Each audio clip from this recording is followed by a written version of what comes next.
70-80களின் காலகட்டத்திற்கு சென்று சென்னையை சுற்றி பார்த்தால் எப்படி இருக்கும் என்ற அனுபவத்திற்காக சென்னை உலா சிறப்பு சுற்றுவட்ட பேருந்து சேவை மக்கள் பயன்பாட்டிற்கு வந்தது.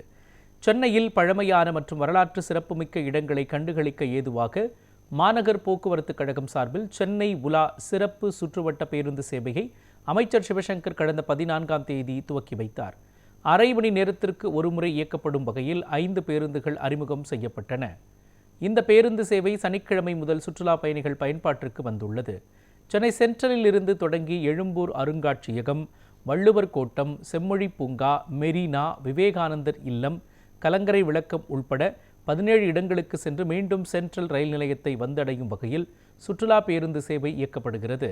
சென்னையில் உள்ள பாரம்பரிய கட்டிடங்களை காண விடுமுறை நாட்களில் காலை 10 மணி முதல் இரவு 10 மணி வரையும், மற்ற நாட்களில் மாலை 4 மணி முதல் இரவு 10 மணி வரையும் இந்த பேருந்துகள் இயக்கப்படுகின்றன.